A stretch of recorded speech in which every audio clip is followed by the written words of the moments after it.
Hi, in this video we're going to set up a database development environment. In the previous video we have downloaded the source code for our employee directory application.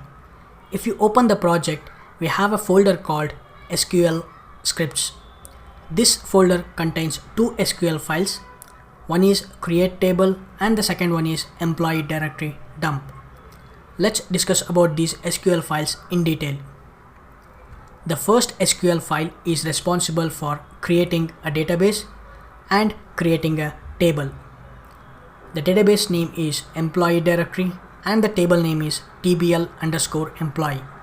You can give any name you want.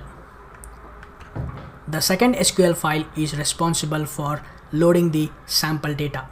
Yes, we are going to load a sample employee records to the table so that we can test the application easily.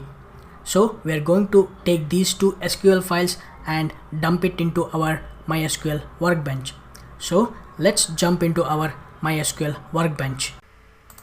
Okay, I'm inside the MySQL workbench. Let's go ahead and import the SQL scripts. Go to File, select the Open SQL Script option and select the SQL script where you have downloaded.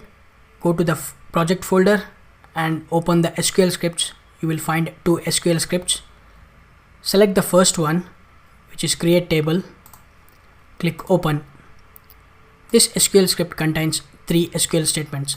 The first SQL statement, which is for creating a database, the second one, which is for selecting a database, and the third one, which is for creating a table. You can go ahead and run these SQL statements one by one, or you can select all the SQL statements and go to query, and you can select the first one, which is execute, or you can use a shortcut key Ctrl+Shift+Enter. You can see in the console all the three SQL statements are executed.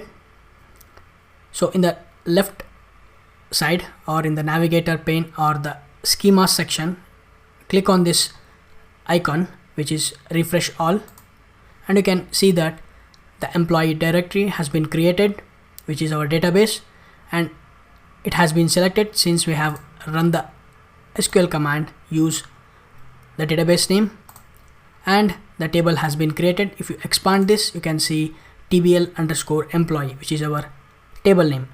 Right now this table does not contain any records. Let's verify it. Right click on this, click on this select rows, and you can see that we do not have any records. So let's go ahead and load the sample records. Go to File, select the Open SQL script. Now select the second SQL script. This will contain the insert query, which will load the sample records to our table. So at the very top we are selecting the database just for the safer side, and then next four statements are inserting records for the employee table.